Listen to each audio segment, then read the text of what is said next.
ಅಸೆಂಬ್ಲಿಯಲ್ಲೇ ಒಂದು ಐತಿಹಾಸಿಕ ದಿನ. ಯಾಕಂದ್ರೆ ಇವತ್ತವರೆಗೂ ಕೋಲಾರ ವಿಧಾನಸಭಾ ಕ್ಷೇತ್ರಕ್ಕೆ ಸುಮಾರು ಜನ ಸರ್ಕಾರಗಳು ಬಂತು, ಸುಮಾರು MLAಗಳಾದ್ರು. ಆದರೆ ಯಾರು ವೈದ್ಯಕೀಯ ಕಾಲೇಜ್ ತರಬೇಕಂತ ಪ್ರಯತ್ನ ಪಟ್ಟಿದ್ರು, ಇಲ್ಲ, ಪ್ರತಿಫಲ ಸಿಕ್ಕಿರಲಿಲ್ಲ. ಆದರೆ ಈಗ ಕೋಲಾರ ಜನಪ್ರಿಯ ಶಾಸಕರಾದ ಕೊತ್ತೂರು ಮಂಜುನಾಥ್ ಅವರ ನೇತೃತ್ವದಲ್ಲಿ ನಮ್ಮ ಎಲ್ಲ ಮುಖಂಡರು ಏನು ಇವತ್ತು ರಾಜ್ಯ ಸರ್ಕಾರದ 17ನೇ ಬಜೆಟ್ ಸಿದ್ದರಾಮಯ್ಯನವರು ದಾಖಲೆಯ ಬಜೆಟ್ ಏನು ಮಂಡನೆ ಮಾಡ್ತಾ ಇದ್ದಾರೆ. ಈ ಬಜೆಟ್ನಲ್ಲಿ ಕೋಲಾರ ವಿಧಾನಸಭಾ ಕ್ಷೇತ್ರಕ್ಕೆ ಸಂಬಂಧಪಟ್ಟಂಗೆ ವಿಶೇಷವಾಗಿ ಕೊತ್ತೂರು ಮಂಜುನಾಥ್ ಅವರು MLA ಆದಮೇಲೆ ಜನಪ್ರಿಯ ಶಾಸಕರು ಕೊತ್ತೂರು ಮಂಜುನಾಥ್ ಅವರು ಮೊದಲಿನಿಂದನೂ ಅನಿಲ್ ಅಣ್ಣ ಅವರು ಮತ್ತು ನಸೀರ್ ಸಾಹೇಬರು, ಬೈರತಿ ಸುರೇಶ್ ಅಣ್ಣ ಅವರು, ಇವರು ಮೊದಲಿನಿಂದನೂ ಕೋಲಾರಕ್ಕೆ ಒಂದು ವೈದ್ಯಕೀಯ ಕಾಲೇಜು, ಸರ್ಕಾರಿ ವೈದ್ಯಕೀಯ ಕಾಲೇಜ್ ಮಾಡಬೇಕಂತ ಪ್ರಯತ್ನದಲ್ಲಿದ್ದರು.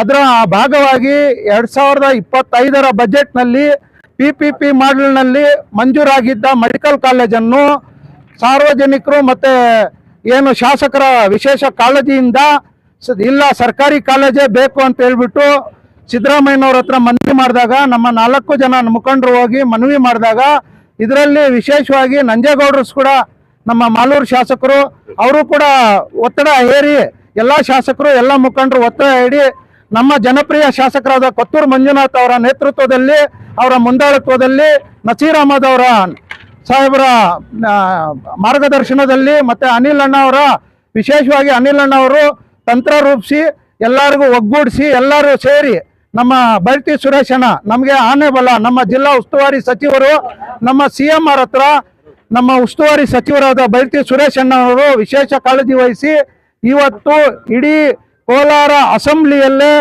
ಒಂದು ಐತಿಹಾಸಿಕ ದಿನ.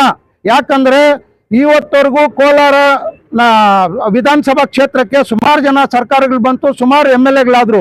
ಆದರೆ ಯಾರು ವೈದ್ಯಕೀಯ ಕಾಲೇಜ್ ತರಬೇಕಂತ ಪ್ರಯತ್ನ ಪಟ್ಟಿದ್ರು, ಇಲ್ಲ, ಪ್ರತಿಫಲ ಸಿಕ್ಕಿರಲಿಲ್ಲ.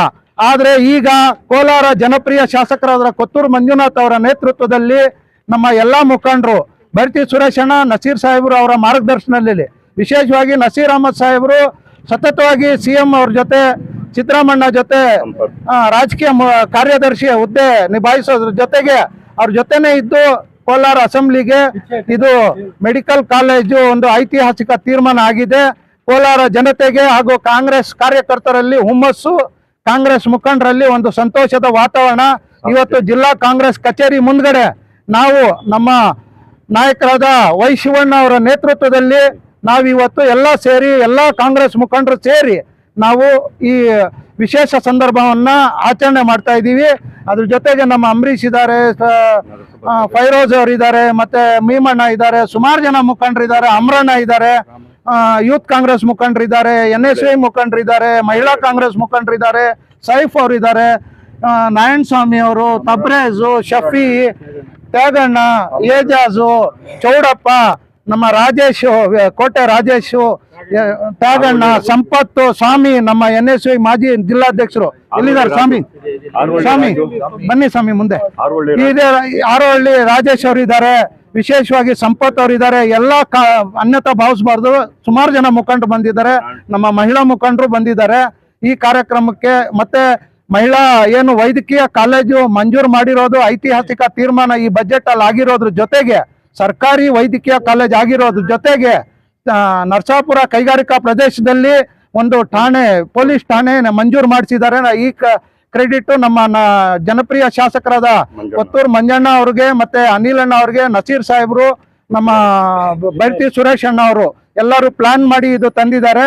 ಇದ್ರ ಜೊತೆಗೆ MSL Mysuru sales international limited ಅವರ ವತಿಯಿಂದ ರೈತರಿಗೆ, ವಿಶೇಷವಾಗಿ ನಮ್ಮ ಕೋಲಾರ ವಿಧಾನಸಭಾ ಕ್ಷೇತ್ರದ ಮತ್ತೆ ಜಿಲ್ಲೆಯ ರೈತರಿಗೋಸ್ಕರ MSL ಒಂದೇ ಸೂರಿನಡಿಲಿ ರೈತರ ಪರಿಕರಗಳು ಮತ್ತೆ ರೈತರಿಗೆ ಸಂಬಂಧಪಟ್ಟ ಎಲ್ಲ ಇದು ಸೌಕರ್ಯಗಳನ್ನು ಅಲ್ಲಿ ಪಡಿಬಹುದು ಅಂತ ಹೇಳ್ಬಿಟ್ಟು ಒಂದೇ ಸೂರಿನಲ್ಲಿ ಎಲ್ಲ ಸಬ್ಸಿಡಿ ಸಿಗುವಂತ ಸರ್ಕಾರ, ಕೇಂದ್ರ ಸರ್ಕಾರದ ವತಿಯಿಂದ ಸಿಗುವಂತ ಸಬ್ಸಿಡಿ ಪರಿಕರಗಳು ರೈತರಿಗೋಸ್ಕರ ಅದು ಒಂದು ಮಳಿಗೆ ನಿರ್ಮಾಣ ಮಂಜೂರು ಮಾಡಿದ್ದಾರೆ.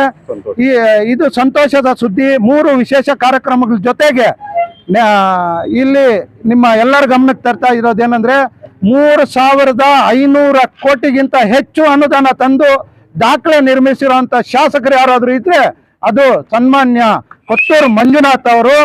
ಕೊತ್ತೂರು ಮಂಜುನಾಥ್ ಅವರು ಒಬ್ಬರೇ ಇಲ್ಲ, ಅವ್ರಿಗೆ ಶಕ್ತಿಯಾಗಿ ಎಡ ಬಲ ಅಂತ ಶಕ್ತಿಯಾಗಿ ಅತ್ಯಂತ ಹಿರಿಯ ಮುಖಂಡರು, ಪ್ರಭಾವಿ ಮುಖಂಡರಾದ ನಸೀರ್ ಅಹಮದ್ ಸಾಹೇಬ್ರವರ ಬೆಂಬಲ ಇದೆ, ಮತ್ತೆ ಬೈರತಿ ಸುರೇಶ್ ಅಣ್ಣ ಅವರ ಬೆಂಬಲ ಇದೆ, ಮತ್ತೆ ನಮ್ಮ ಚಿಂತಾಮಣಿ ಸುಧಾಕರಣ್ಣ ಅವರ ಚಿಕ್ಕಬಳ್ಳಾಪುರ ಮತ್ತೆ ಚಿಂತಾಮಣಿ ಜಿಲ್ಲಾ ಉಸ್ತುವಾರಿ ಸಚಿವರಾದ ಸುಧಾಕರಣ್ಣ ಅವ್ರದ್ದು ಪ್ರಮುಖ ಪಾತ್ರ ಇದೆ ಮೆಡಿಕಲ್ ಕಾಲೇಜು ಮಂಜೂರಾಗೋದ್ರಲ್ಲಿ. ಇದು ಜಿಲ್ಲೆಯ ಎಲ್ಲಾ ಮುಖಂಡರು ಸೇರಿ ನಮ್ಮ ನಂಜೇಗೌಡರ ಪಾತ್ರನೂ ಇದೆ. ಈ ತರ ಎಲ್ಲ 3 ಕಾರ್ಯಕ್ರಮಗಳು ನಮಗೆ ಕೊಟ್ಟಿರೋದು ನಮ್ಮ ಕಾಂಗ್ರೆಸ್ ಮುಖಂಡರು, ವಿಶೇಷವಾಗಿ ನಮ್ಮ ಇಲ್ಲಿ 5 ಗ್ಯಾರಂಟಿ ಜಿಲ್ಲಾಧ್ಯಕ್ಷರ ನೇತೃತ್ವದಲ್ಲಿ ನಾವು ಇವತ್ತು ಸಂಭ್ರಮಾಚರಣೆ ಮಾಡೋ ಅನ್ಬೇಕು ಅಂತ ತೀರ್ಮಾನ ತಗೊಂಡು ಅತ್ಯಂತ ತರಾತುರಿಯಲ್ಲಿ ತೀರ್ಮಾನ ತಗೊಂಡು ಎಷ್ಟು ಜನ ಮುಖಂಡರು ಸಾಧ್ಯವಾದರೂ ಅಷ್ಟು ಜನ ಸೇರಿಸ್ಕೊಂಡು ಮಾಡಿದೀವಿ. ಇದು ನರಸಾಪುರ, ವೇಮಗಲ್ಲು ಎಲ್ಲಾ ಹೋಬಳಿಗಳಲ್ಲೂ ಸಂಭ್ರಮಾಚರಣೆ ನಡೀತಾ ಇದೆ. ಈ ಸಾಧನೆ ಮಾಡಿರೋದು ನಮ್ಮ ಕೊತ್ತೂರು ಮಂಜುನಾಥ್ ಅವ್ರಿಗೆ ಸಲ್ಲಬೇಕು. ಮತ್ತೆ ಅದ್ರ ಜೊತೆಗೆ ನಮ್ಮ ಕಾಂಗ್ರೆಸ್ ನೇತೃತ್ವದ ಡಿ.ಕೆ. ಶಿವಕುಮಾರ್ ಅವರ ನೇತೃತ್ವದ ಸಾರಥ್ಯದಲ್ಲಿ ಮತ್ತೆ ಸಿದ್ದರಾಮಯ್ಯನವರ ಮುಖ್ಯಮಂತ್ರಿ ಸ್ಥಾನದಲ್ಲಿ ಕೂತು ಅವರು ಎಲ್ಲಾ ಶಾಸಕರಿಗೂ ಒಗ್ಗೂಡಿಸ್ಕೊಂಡು ಕೆಲಸ ಮಾಡ್ತಾ ಇದ್ದಾರೆ. ಅವರಿಬ್ಬರಿಗೂ ನಮ್ಮ ಜಿಲ್ಲೆಯ ಜನತೆ ಪರವಾಗಿ ಹಾಗೂ ಕಾಂಗ್ರೆಸ್ ಪಕ್ಷದ ಮುಖಂಡರ ಪರವಾಗಿ ಡಿ.ಕೆ. ಶಿವಕುಮಾರ್ ಸಾಹೇಬರಿಗೆ, ಕೆಪಿಸಿಸಿ ಅಧ್ಯಕ್ಷರು ಮತ್ತೆ ಮುಖ್ಯಮಂತ್ರಿಗಳಾದ ಸಿದ್ದರಾಮಯ್ಯನವರಿಗೆ ನಾವು ವಿಶೇಷವಾಗಿ ಧನ್ಯವಾದಗಳನ್ನು ಸಲ್ಲಿಸ್ತೇವೆ. ನಮ್ಮ ಕೊತ್ತೂರು ಮಂಜಣ್ಣ ಅವ್ರಿಗೆ ಮತ್ತೆ ಬೈರತಿ ಸುರೇಶ್ ಅಣ್ಣ ಅವ್ರಿಗೆ, ನಸೀರ್ ಅಹಮದ್ ಸಾಹೇಬ್ರಿಗೆ, ಅನಿಲ್ ಅಣ್ಣ ಅವ್ರಿಗೆ ಎಲ್ಲರಿಗೂ ನಾವು ನಮ್ಮ ಎಲ್ಲ ಕಾಂಗ್ರೆಸ್ ಪಕ್ಷದ ಮುಖಂಡರ ವತಿಯಿಂದ ಧನ್ಯವಾದಗಳು. ಜನತೆಯ ಪರವಾಗಿ ಚಿರಋಣಿಯಾಗಿರ್ತೀವಿ. ಯಾಕಂದ್ರೆ ಸರ್ಕಾರಿ ವೈದ್ಯಕೀಯ ಕಾಲೇಜು ಇಲ್ಲಿ ಅವಶ್ಯಕತೆ ಇತ್ತು. ನಾವು ಐತಿಹಾಸಿಕ ನಗರ ಕೋಲಾರಮ್ಮ ಟೆಂಪಲ್ಲು, ಹಜರತ್ ಕುತ್ಬೆ ಗೌರಿ ಬಾಬಾ ದರ್ಗಾ ಇರುವಂತ ಜಾಗ ಇದು. ಹಳೆ ಚರ್ಚ್ ಇರುವಂತ ಸೋಮನಾಥ ದೇವಾಲಯ ಇದೆ. ಈ ಕೋಲಾರಮ್ಮ ಟೆಂಪಲ್ ಐತಿಹಾಸಿಕ 1000 ವರ್ಷ ಇತಿಹಾಸ ಉಳ್ಳಂತ ಕೋಲಾರಮ್ಮನ ಆಶೀರ್ವಾದದೊಂದಿಗೆ ರಂಜಾನ್ ತಿಂಗಳಲ್ಲಿ ನಮಗೆ ಮುಸ್ಲಿಮ್ಸ್ಗೆ ವಿಶೇಷವಾದ ತಿಂಗಳು ಇದು. ಈ ತಿಂಗಳಲ್ಲಿ ನಮ್ಮ ಪ್ರವಾದಿಯವರ ನಿರ್ದೇಶನದಂತೆ ನಾವು ಉಪವಾಸ ಆಚರಣೆ ಮಾಡ್ತೀವಿ.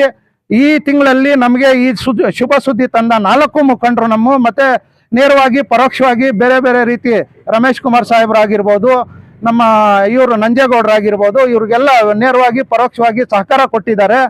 ವೈದ್ಯಕೀಯ ಸರ್ಕಾರಿ ವೈದ್ಯಕೀಯ ಕಾಲೇಜ್ ಮಂಜೂರಾಗೋದ್ರಲ್ಲಿ ಪ್ರಮುಖ ಪಾತ್ರ ಯಾರ್ಯಾರು ವಹಿಸಿದ್ದಾರೆ, ನೇರವಾಗಿ ಪರೋಕ್ಷವಾಗಿ ಎಲ್ಲರಿಗೂ ನಮ್ಮ ಕೋಲಾರ ಜನತೆಯ ಪರವಾಗಿ, ಕೋಲಾರ ಜಿಲ್ಲೆಯ ಜನತೆಯ ಪರವಾಗಿ ಹಾಗೂ ವಿಶೇಷವಾಗಿ ಕಾಂಗ್ರೆಸ್ ಪಕ್ಷದ ಕಾರ್ಯಕರ್ತರ ಪರವಾಗಿ ನಾವೆಲ್ಲ ಧನ್ಯವಾದ ತಿಳಿಸ್ತೀವಿ.